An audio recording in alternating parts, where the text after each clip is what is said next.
Boa tarde, caros alunos. Nesses dias de turbulência e para evitar aglomeração de pessoas e, consequentemente, novas transmissões do vírus, necessitamos driblar as barreiras existentes e elaborar novos métodos para que o estudo e o aprendizado não seja prejudicado.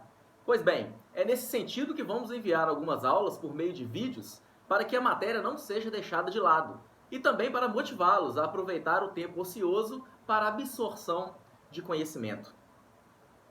Há algum tempo, não nos falamos pessoalmente de direito penal. Então quero usar esse primeiro vídeo para uma brincadeira. Um passeio em alguns artigos que se encontram dentro da parte geral do Código Penal e que já estudamos em Direito Penal 1 e Direito Penal 2. Essa visão macro é necessária para que percebam que o direito é um todo e suas partes se entrelaçam, sendo as divisões da matéria algo meramente didático para melhor compreensão dos institutos penais existentes. Eu dividi essa brincadeira em 4 partes e as chamo de fases. Na primeira fase, temos a criação do delito, a atividade legislativa. Na segunda, inserir o caminho do crime, uma sequência de atos perseguida pelo agente criminoso. Na terceira fase, coloquei a teoria tripartite, necessária para se chegar à conclusão se a conduta humana é considerada uma infração penal. E quando digo infração penal, obviamente quero dizer crime ou contravenção. Na última fase, aloquei a dosimetria da pena. Essa lógica não foi por acaso. Quis com isso demonstrar o caminho perseguido, óbvio que de maneira mais resumida, para que possa ocorrer uma responsabilização penal, a pena propriamente dita, ou até mesmo seus substitutivos que não consagram privação de liberdade, mas restrições de direitos ou multa. Na primeira fase, estou falando da criação da infração penal. Uma atividade legislativa, porque a fonte formal de criação das leis penais está na União, na atividade típica de um dos seus poderes, ou melhor, de uma de suas funções, a legiferante, praticada pelo Poder Legislativo por meio da movimentação do Congresso Nacional, que, diga-se de passagem, em nosso meio federal é bicameral, composto pela Câmara dos Deputados e pelo Senado Federal. Óbvio que aqui temos também uma atividade dos chamados freios e contrapesos, realizada pelo Executivo, especificamente na parte do veto ou da sanção presidencial, e também pelo Judiciário, por meio da análise de, porventura, suas inconstitucionalidades. Mas o importante é que nesta fase cria-se a norma proibitiva de caráter penal, inserindo o artigo específico proibindo ou exigindo determinadas condutas humanas. Aqui temos a criação do nome do tipo penal, do preceito primário e do preceito secundário, o verbo do tipo e a consequência jurídica da sanção penal. É a clara demonstração do princípio da legalidade, estampada no artigo 1º do Código Penal, onde declara que não há crime ou pena sem lei que o defina. No garantismo penal de Ferrajoli, italiano, se destaca pela expressão nullum crime sine legem, ou seja, não há crime sem lei. Nessa primeira fase, temos de respeitar princípios absurdamente válidos, como o princípio da legalidade, o princípio da irretroatividade da lei penal maléfica, a individualização da pena, a ultima ratio, no qual o direito penal deve ser visto como um soldado de reserva, a ofensividade, a proporcionalidade, entre outros. É a criação de espécies abstratas que, se realizadas pelo homem de forma voluntária e consciente, ou seja, um reflexo concreto do que está previsto abstratamente, teremos um encaixe perfeito entre a norma posta exigida e a atividade humana a ser perseguida pelos tentáculos penais.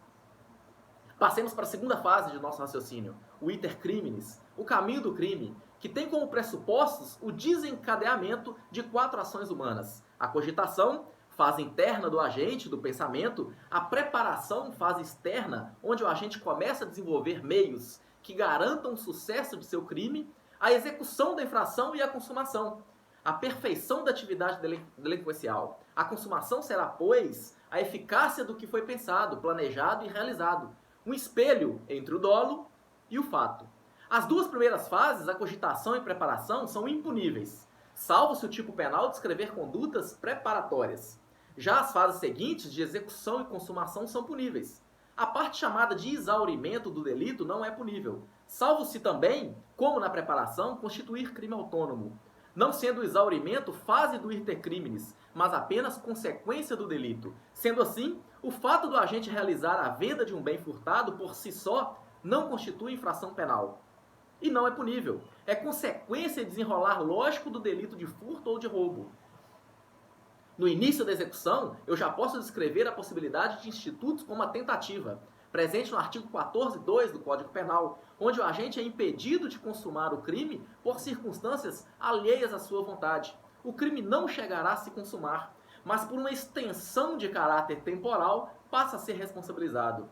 Nessa fase, podemos também identificar a possibilidade da desistência voluntária, inscrita no artigo 15, primeira parte do Código Penal, onde o agente desiste da empreitada criminosa e ainda dispõe de meios para realizar a conduta, mas durante o ato repensa e se arrepende, respondendo somente pelos atos até então praticados, chamado por isso de ponte de ouro, eliminando sua responsabilização pela tentativa.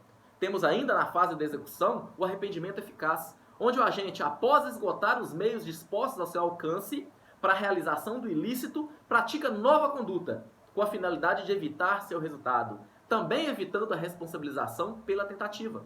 Ponte de ouro, descrita no artigo 15, segunda parte do Código. Já consumado o crime, verificamos a possibilidade do arrependimento posterior, onde o agente em delitos sem violência ou grave ameaça à pessoa restitui o bem ou repara o dano antes do recebimento da denúncia ou da queixa, sendo a pena reduzida de 1 a 2/3. Um benefício para o agente, chamado de ponte de prata, inserida no artigo 16 do Código Penal. Veja, se na chamada primeira fase inserir a criação do tipo penal, atividade abstrata, no segundo a concretizei através de uma atividade do homem. Agora a terceira, a análise se todos os elementos realizados constituem crime, teoria tripartite do delito, onde analisamos o fato típico, a ilicitude e a culpabilidade. No fato típico, temos a análise da conduta, seja ela dolosa, culposa, omissiva ou omissiva, inserida no artigo 18. O resultado, o nexo causal, com suas concausas, seja ela relativamente ou absolutamente independentes, do artigo 13, e a tipicidade, formal, material ou conglobante. Temos ainda como causa supralegal de exclusão da ilicitude, do fato típico, o princípio da insignificância ou da bagatela. E se perguntarem onde se insere o princípio da insignificância, a resposta deve ser formada que, além de ser causa supralegal da primeira fase da teoria tripartite, está dentro do princípio da intervenção mínima, no seu caráter fragmentário. Na ilicitude, ou antijuridicidade, inserida no artigo 23 do Código Penal, temos a análise do estrito cumprimento do dever legal, do exercício regular do direito, do estado de necessidade, artigo 24, e da legítima defesa, artigo 25. Temos como causa supralegal de exclusão da ilicitude o consentimento do ofendido, desde que esse consentimento seja, por exemplo, válido, o ofendido capaz, o bem ser próprio, disponível, claro e expresso, dentre outros requisitos para sua validade. Na culpabilidade, verificaremos a imputabilidade, sendo a menoridade do artigo 27, a embriaguez no artigo 28 ou a anomalia psíquica no artigo 26, seguindo para a potencial consciência da licitude e exigibilidade de conduta diversa. Nessa análise entre fato típico e culpabilidade, muito se fala sobre coação física e moral irresistível. A coação física exclui tipicidade, exclui conduta, já a coação moral exclui culpabilidade na modalidade exigibilidade de conduta diversa. Primeira, segunda e terceira etapa concluídas. Faltando a quarta. Se na primeira, aloquei a necessidade da presença de lei, atividade legislativa, na segunda, inseri a atividade do homem no caminho do crime. Na terceira, a análise do crime como atividade policial, via de regra inquisitória, e processual penal judicial, acusatória. Estando a quarta, relegada a análise de como será sua pena e seu cumprimento, o quantum e como irá cumpri-la. Nesta quarta e última fase, a dosimetria da pena, o cálculo da pena daquele que cometeu um ato ilícito penal tem 3 fases. A primeira fase analisará a pena base, segundo os preceitos e circunstâncias judiciais presentes no artigo 59 do Código Penal. Após, a pena intermediária, tendo como ponto de partida a pena base, as atenuantes e agravantes do crime, artigos 62 e seguintes do Código Penal, 65 e 66 do Código Penal. Nessas duas primeiras, se respeita a pena mínima e máxima quantificada no preceito secundário do tipo: a pena não poderá ser aquém do mínimo, nem além do máximo discriminado no tipo penal. Por último, analisaremos a pena definitiva com as causas de aumento e diminuição inseridas tanto na parte geral quanto na parte especial do Código Penal. Neste último momento, as penas poderão ser diminuídas ou aumentadas, não tendo como limite a pena descrita no delito.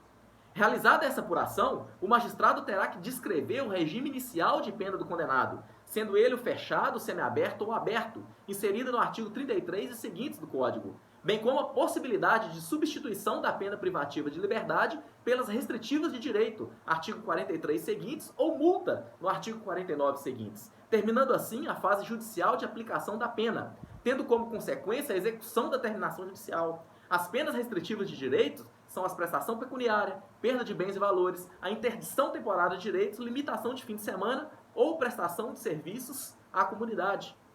Institutos que vamos estudar nas próximas aulas, seus requisitos, circunstâncias e possibilidades. Caros amigos, essa foi uma brincadeira para que nestas 4 fases a gente possa viajar um pouco por artigos dentro do Código Penal e já nos acostumar nessa modalidade interessante de aprendizado à distância. Uma coisa não podemos parar, nossa capacidade de aprendizado, de interesse e de motivação. Se algo nos prejudica, temos que atravessar os obstáculos e impor diante das dificuldades. Só serão vencedores aqueles que persistirem. Um grande abraço a vocês e até a